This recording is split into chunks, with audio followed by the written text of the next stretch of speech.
Hi hello ನಮಸ್ಕಾರ ಎಲ್ರಿಗೂ. Welcome to my channel. ಎಲ್ಲರೂ ಹೇಗಿದ್ದೀರಾ? ಐ ಹೋಪ್ ನೀವೆಲ್ಲ ತುಂಬ ಚೆನ್ನಾಗಿದ್ದೀರಾ ಅಂತ ಅಂದ್ಕೊತೀನಿ.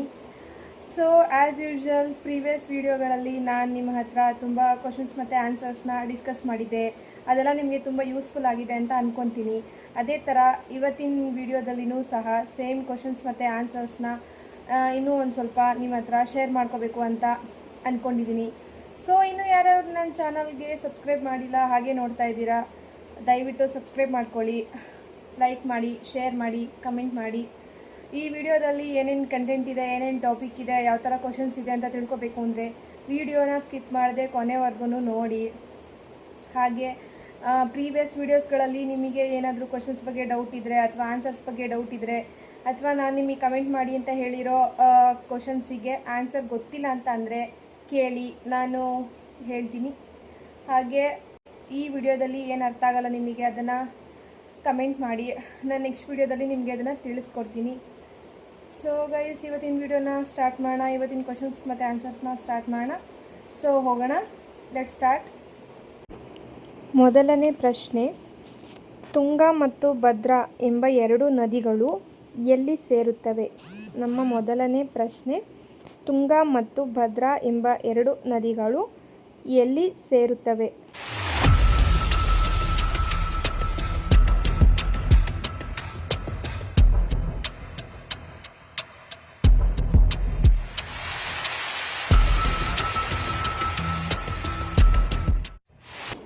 ಉತ್ತರ ಕೂಡ್ಲಿಯಲ್ಲಿ. ಕೂಡ್ಲಿ ಎಂದರೆ ಶಿವಮೊಗ್ಗ. ತುಂಗಾ ಮತ್ತು ಭದ್ರಾ ಎಂಬ ಎರಡು ನದಿಗಳು ಶಿವಮೊಗ್ಗದಲ್ಲಿ ಸೇರುತ್ತವೆ. ಓಕೆನಾ? ಇವಾಗ ನೆಕ್ಸ್ಟ್ ಕ್ವಶನಿಗೆ ಹೋಗೋಣ.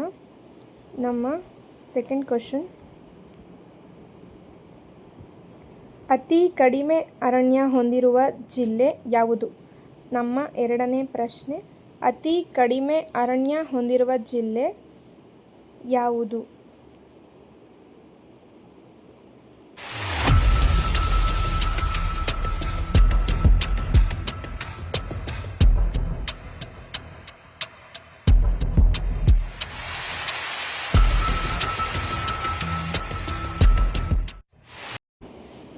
ಉತ್ತರ ವಿಜಯಪುರ.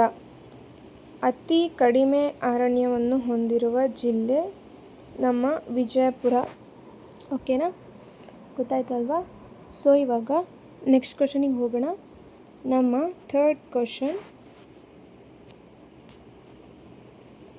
ಕರ್ನಾಟಕದ ಜೀವನದಿ ಯಾವುದು? ಇದಂತೂ ತುಂಬ ಈಸಿ ಇದೆ, ಎಲ್ರಿಗೂ ಗೊತ್ತು, ಚಿಕ್ಕ ಮಕ್ಳನ್ನ ಕೇಳಿದ್ರೂ ಹೇಳ್ತಾರೆ. ನಮ್ಮ ಮೂರನೇ ಪ್ರಶ್ನೆ, ಕರ್ನಾಟಕದ ಜೀವನದಿ ಯಾವುದು?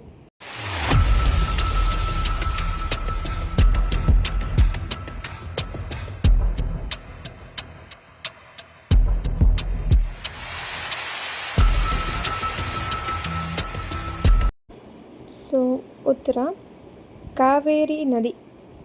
ನಮ್ಮ ಕರ್ನಾಟಕದ ಜೀವನದಿ ಎಂದು ಗುರುತಿಸಲ್ಪಡುವ ನದಿ ಕಾವೇರಿ ನದಿ. ಓಕೆನಾ? ಸೊ ಇವಾಗ ನೆಕ್ಸ್ಟ್ ಕ್ವಶನಿಗೆ ಹೋಗೋಣ. ಫೋರ್ತ್ ಕ್ವಶನ್, ಕಾವೇರಿ ನದಿಯ ಉಗಮ ಸ್ಥಳ ಯಾವುದು?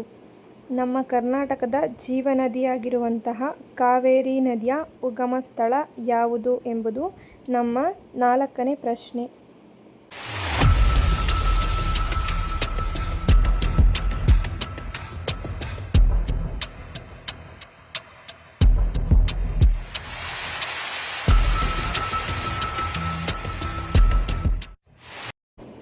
ಉತ್ತರ ಕೊಡಗಿನ ತಲಕಾವೇರಿ. ಕಾವೇರಿ ನದಿಯ ಉಗಮ ಸ್ಥಳ ಎಂಬುದು ಕೊಡಗಿನ ತಲಕಾವೇರಿ ಆಗಿದೆ. ಓಕೆನಾ? ಸೊ ಇವಾಗ ನೆಕ್ಸ್ಟ್ ಕ್ವಶನಿಗೆ ಹೋಗೋಣ. ನಮ್ಮ ಫಿಫ್ತ್ ಕ್ವಶನ್, ಕಾವೇರಿ ನದಿಯ ಹರಿವು ಕರ್ನಾಟಕದಲ್ಲಿ ಎಷ್ಟಿದೆ? ಅಂದರೆ ಎಷ್ಟು ಉದ್ದ ಕಾವೇರಿ ನದಿ ನಮ್ಮ ಕರ್ನಾಟಕದಲ್ಲಿ ಹರಿಯುತ್ತದೆ ಎಂಬುದು ನಮ್ಮ ಐದನೇ ಪ್ರಶ್ನೆ ಆಗಿದೆ.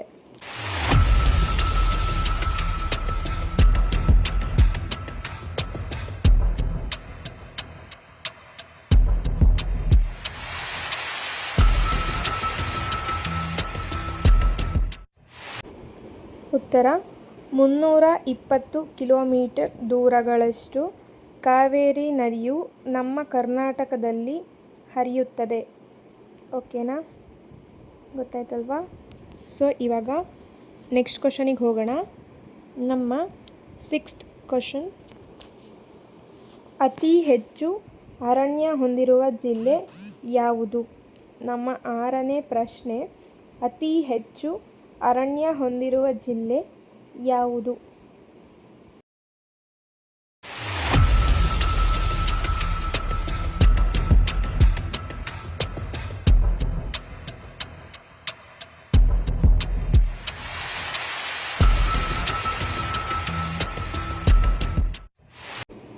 ಸೊ ಇದಕ್ಕೆ ಉತ್ತರನ ನೀವೇ ಕಮೆಂಟ್ ಮಾಡಿ ಗಾಯ್ಸ್.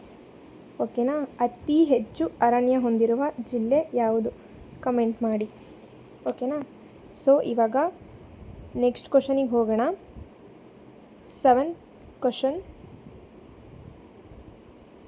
ಕರ್ನಾಟಕ ರಾಜ್ಯದಲ್ಲಿ ಮೊಟ್ಟ ಮೊದಲ ಉಪಮುಖ್ಯಮಂತ್ರಿಗಳಾಗಿ ಕಾರ್ಯನಿರ್ವಹಿಸಿದವರು ಯಾರು? ನಮ್ಮ 7ನೇ ಪ್ರಶ್ನೆ, ಕರ್ನಾಟಕ ರಾಜ್ಯದಲ್ಲಿ ಮೊಟ್ಟ ಮೊದಲ ಉಪಮುಖ್ಯಮಂತ್ರಿಗಳಾಗಿ ಕಾರ್ಯನಿರ್ವಹಿಸಿದವರು?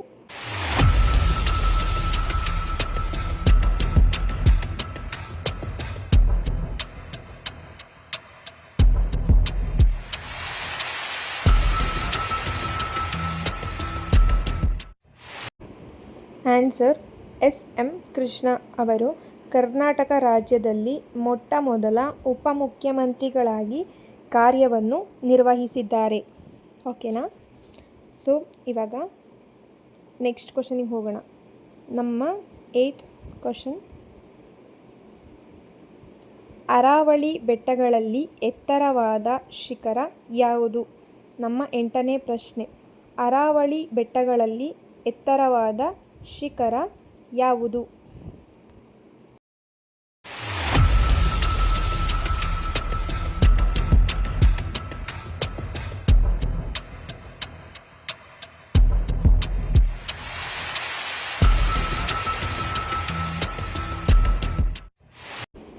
ಉತ್ತರ ಗುರು ಶಿಖರ.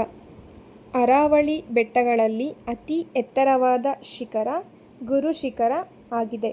ಓಕೆನಾ, ಸೊ ಇವಾಗ ನೆಕ್ಸ್ಟ್ ಕ್ವಶನಿಗೆ ಹೋಗೋಣ. ನಮ್ಮ 9th ಕ್ವಶನ್, ಕರ್ನಾಟಕದ ಎತ್ತರವಾದ ಶಿಖರ ಯಾವುದು? ನಮ್ಮ 9ನೇ ಪ್ರಶ್ನೆ, ಕರ್ನಾಟಕದ ಎತ್ತರವಾದ ಶಿಖರ ಯಾವುದು? ಸೊ ಇದು ಕೂಡ ನಿಮಗೆ ಗೊತ್ತು ಅನಿಸುತ್ತೆ, ಕಮೆಂಟ್ ಮಾಡಿ.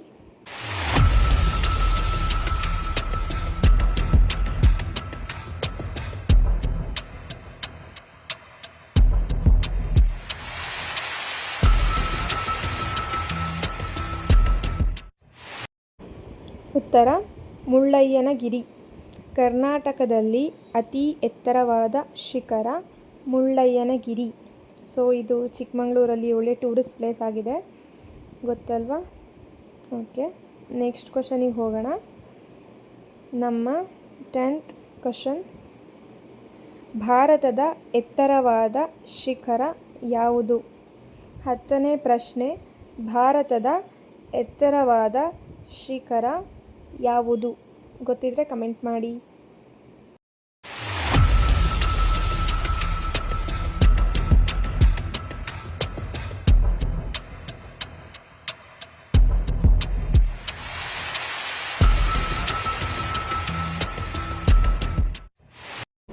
ಇದಕ್ಕೆ ಆನ್ಸರ್ನ ನೀವೇ ಕಮೆಂಟ್ ಮಾಡಿ ಗಾಯ್ಸ್. ಇಫ್ ಇನ್ ಕೇಸ್ ನಿಮಗೆ ಗೊತ್ತಾಗಿಲ್ಲ ಅಂದರೆ ಕೇಳಿ, ನಾನು ನೆಕ್ಸ್ಟ್ ವಿಡಿಯೋದಲ್ಲಿ ಇದಕ್ಕೆ ಆನ್ಸರ್ನ ಹೇಳ್ತೀನಿ. ಓಕೆನಾ, ಭಾರತದ ಎತ್ತರವಾದ ಶಿಖರ ಯಾವುದು ಕಮೆಂಟ್ ಮಾಡಿ. ಓಕೆನಾ, ಸೊ ಇವಾಗ ನೆಕ್ಸ್ಟ್ ಕ್ವಶನಿಗೆ ಹೋಗೋಣ. ನಮ್ಮ 11th ಕ್ವಶನ್, ಭಾರತದ ಮೊದಲ ಮಹಿಳಾ IPS ಅಧಿಕಾರಿ ಯಾರು? 11ನೇ ಪ್ರಶ್ನೆ, ಭಾರತದ ಮೊದಲ ಮಹಿಳಾ IPS ಅಧಿಕಾರಿ ಯಾರು?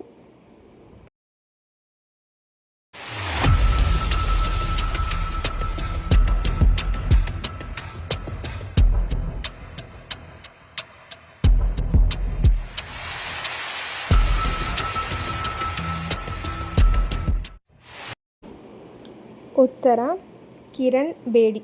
ಭಾರತದ ಮೊಟ್ಟ ಮೊದಲ ಮಹಿಳಾ IPS ಅಧಿಕಾರಿ ನಮ್ಮ ಕಿರಣ್ ಬೇಡಿ. ಓಕೆನಾ, ಇದು ತುಂಬ ಈಸಿ ಕ್ವಶನ್ನು. ಓಕೆನಾ, ಸೊ ಇವಾಗ ನೆಕ್ಸ್ಟ್ ಕ್ವಶನಿಗೆ ಹೋಗೋಣ. ನಮ್ಮ 12th ಕ್ವಶನ್, ಕರ್ನಾಟಕದ ಕೇಡರ್ಗೆ ನೇಮಕವಾದ ಮೊದಲ ಮಹಿಳಾ IPS ಅಧಿಕಾರಿ ಯಾರು? ನಮ್ಮ 12ನೇ ಪ್ರಶ್ನೆ, ಕರ್ನಾಟಕದ ಕೇಡರ್ಗೆ ನೇಮಕವಾದ ಮೊದಲ ಮಹಿಳಾ IPS ಯಾರು?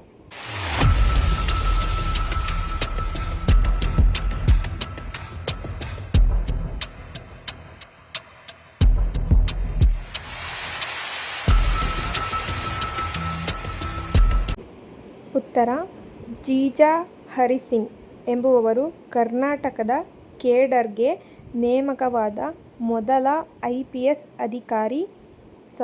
ಮೊದಲ ಮಹಿಳಾ IPS ಅಧಿಕಾರಿ ಆಗಿದ್ದಾರೆ. ಓಕೆನಾ, ಸೊ ಇವಾಗ ನೆಕ್ಸ್ಟ್ ಕ್ವಶನಿಗೆ ಹೋಗೋಣ. 13th ಕ್ವಶನ್, ಪೊಲೀಸ್ ಧ್ವಜ ದಿನ ಯಾವಾಗ ಆಚರಿಸುತ್ತಾರೆ? ನಮ್ಮ 13ನೇ ಪ್ರಶ್ನೆ, ಪೊಲೀಸ್ ಧ್ವಜ ದಿನವನ್ನು ಯಾವ ದಿನದಂದು ಆಚರಿಸುತ್ತಾರೆ?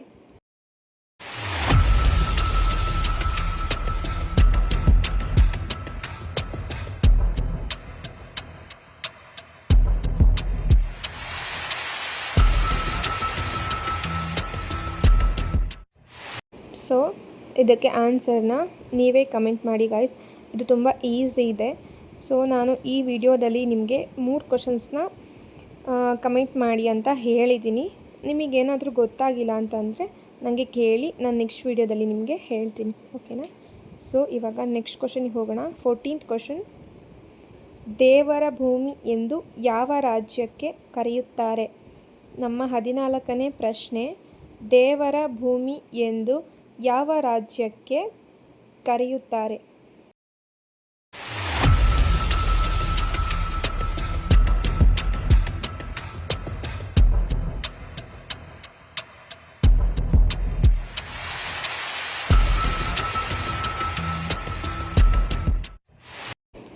ಉತ್ತರ ಕೇರಳ ರಾಜ್ಯ. ಕೇರಳ ರಾಜ್ಯವನ್ನು ದೇವರ ಭೂಮಿ ಎಂದು ಕರೆಯುತ್ತಾರೆ. ಓಕೆನಾ, ಸೊ ಇವಾಗ ನೆಕ್ಸ್ಟ್ ಕ್ವಶನಿಗೆ ಹೋಗೋಣ. ನೆಕ್ಸ್ಟ್ 15th ಕ್ವಶನ್, ಅತಿ ಹೆಚ್ಚು ಏಲಕ್ಕಿ ಉತ್ಪಾದಿಸುವ ರಾಜ್ಯ ಯಾವುದು? 15ನೇ ಪ್ರಶ್ನೆ, ಅತಿ ಹೆಚ್ಚು ಏಲಕ್ಕಿ ಉತ್ಪಾದಿಸುವ ರಾಜ್ಯ ಯಾವುದು?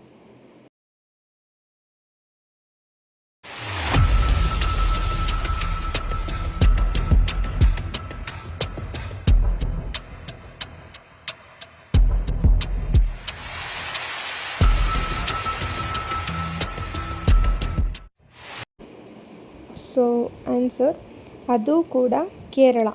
ಅತಿ ಹೆಚ್ಚು ಏಲಕ್ಕಿಯನ್ನು ಉತ್ಪಾದಿಸುವ ರಾಜ್ಯ ನಮ್ಮ ಕೇರಳ ಆಗಿದೆ. ಓಕೆನಾ, ಗೊತ್ತಾಯ್ತಲ್ವಾ? ಸೊ ಇಷ್ಟೇ ಗೈಸ್, ಇವತ್ತಿನ ಕ್ವಶನ್ಸ್ ಮತ್ತು ಆನ್ಸರ್ಸ್ ಹೀಗಿತ್ತು. ಅರ್ಥ ಆಗಿಲ್ಲ ಅಂದರೆ ಕೇಳಿ. ಓಕೆನಾ, ಸೊ ಗೈಸ್ ನೋಡಿದ್ರಿ ಅಲ್ವಾ, ಇವತ್ತಿನ ವಿಡಿಯೋ ಹೀಗಿತ್ತು. ಕ್ವಶನ್ಸ್ ಮತ್ತು ಆನ್ಸರ್ಸು, ಇವತ್ತಿನ ಕ್ವಶನ್ಸ್ ಮತ್ತು ಆನ್ಸರ್ಸು ಹೀಗಿತ್ತು.